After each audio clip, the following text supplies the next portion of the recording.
What's up, you guys? I'm Eric and welcome back to my channel. No, you grow up.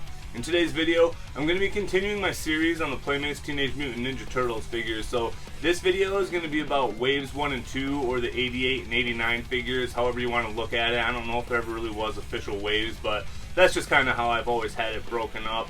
Not really going to do like, I don't know, review of the figures, I guess. It's just going to kind of be more of like a retrospective, and I'm just going to talk a little bit about each one of the figures and stuff like that, and just throw my 2 cents in here and there. I'm a million years late to this party. These figures have been reviewed a million times and stuff like that, but they are my favorite retro line of all time. It's my favorite childhood line of all time, so I just want to talk about them. So yeah, we'll get rolling. The first wave definitely played it the safest, and it pretty much had to because it was already a gamble to begin with. The designs were simple, yet excellently sculpted. The Turtles, Shredder, and April are all pre-posed, which was dropped in the line going forward, with an exception to a figure here or there. I think there's a good reason Raph might have been my favorite figure, and it's because he was the only one of the Turtles that had 2 flat feet, so I feel like he didn't really have that pre-posed look, and he had a little bit more versatility than the other Turtles. Everyone always says that Shredder's stance makes him hard to stand, but I've never really had trouble with it. I get what they were going for, and it far from broke the figures, but I'm glad they chose to go with more symmetrical gaits for the figures going forward. The inclusion of soft good for Shredder's cape and Splinter's robe were a nice inclusion, especially for the time, even though most kids ended up losing them. As an adult, I appreciate the soft goods much more than I did as a kid. They only got the green light to tool 10 figures, so going with the foot soldier as an army builder was a smart move, even though a lot of parents probably didn't let their kids get more than one anyway. Bebop and Rocksteady were both great figures, but Bebop is by far the strongest of the two, and he's the best tooled figure out of the entire wave. He's the first prime example of something that's going to be a theme with this line, which is the sculptors having a lot more ambition than the deco budget would allow. I never really appreciated the sculpt of this figure until the Super 7 version came out. I'm going to be honest with you, I never even knew he had that leg brace, but looking at it now, you can tell it just was robbed of its brilliance from not having enough deco. Even though Bebop is objectively the best looking figure in the wave, he still takes a backseat to the 4 bros for me. Yes, they are a lot of the same shared tooling. Yes, they are the most simplistic figures, possibly in the whole main line. Yes, they are pre-posed, which is kind of annoying, but these are far, far, far and away the 4 most important figures of my entire childhood. As I've stated before, I can't even remember far back enough to where I didn't have these 4 figures. When the 4 brothers are together, they're just way greater than the sum of their parts. There's just something that can't be described, but you can understand how they blew up the way they did, and I believe these 4 figures are the most important piece of that entire puzzle. They re-released so many times without much change, other than the soft heads going to hard heads, and April getting a couple different deco variations, and eventually she did just get a whole new sculpt upgrade. I do have a blue stripe 88 April mint on card, which is the only carded figure I have left after I sold them all when I just wanted to focus on collecting loose figures from my retro line. Even though I only owned half this first wave, Pat and Cliff of course had the rest, so I got to play with them regularly, and I have a ton of memories with these first 10 figures.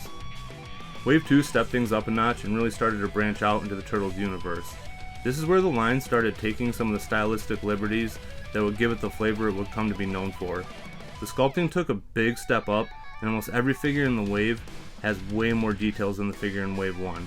Baxter is a great example. Like almost all the figures, he could have used a little bit more deco, but just highlighting the little syringe in his pocket is a really nice touch to the figure, just like Bebop had from Wave 1. I always loved this version of Baxter, and preferred him to the Shrimpier Toon iteration. Speaking of shrimpy figures, I'm going to get this out of the way right off the bat. What in the actual fuck were they thinking when they approved the tooling for Leatherhead? He might be not just the worst figure in this wave, but the worst mainline figure period. It's not even the posture that bothers me, it's the fact that he's so small. I understand that the tail and the blister packaging size probably had everything to do with it, but this is one of the few figures in the line that I just think is an absolute miss. Then, on the exact opposite end of the spectrum in this wave, you have Trag. He would be a sign of things to come in the line, with the sculpting of random bugs and animals and foreign objects or whatever random things you can think of all over his body.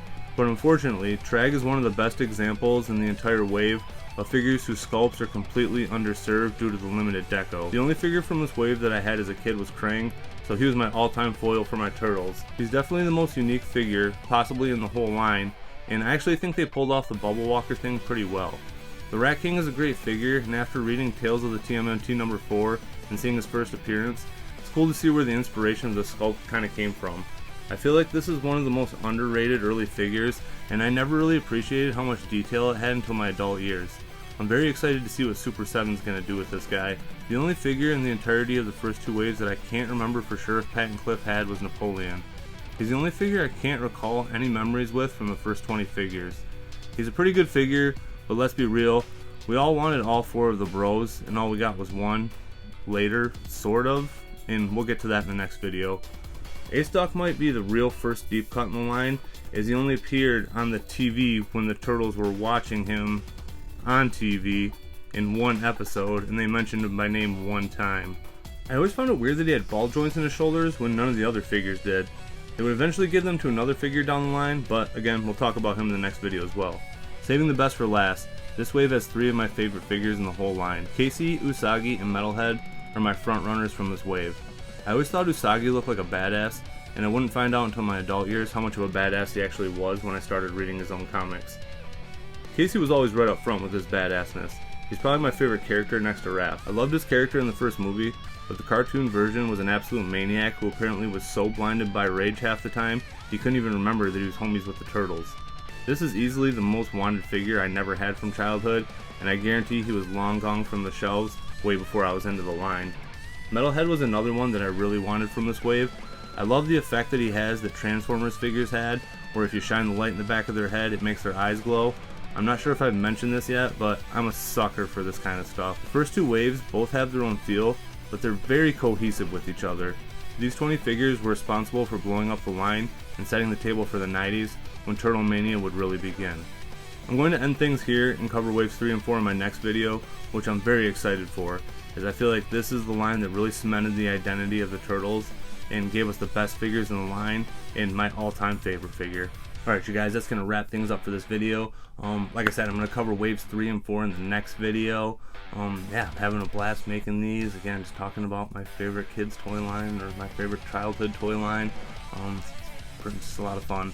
It's really making me, like I said, just think about these figures in ways that I've never thought about them before, and just put a little bit more depth into the way that I think about them and just what I love about them. So yeah, hope you guys enjoyed the video. Thank you to all my subscribers. Again, it's awesome that you guys are just sticking around and watching my videos. It's just pretty sweet. Yeah, but that's all I got for you guys in this one. Hopefully it'll be a pretty quick turnaround to get that next video out with waves 3 and 4. Yeah, but that's all I got for you guys in this one. So take it easy, be safe, and I'll catch you guys later. Peace.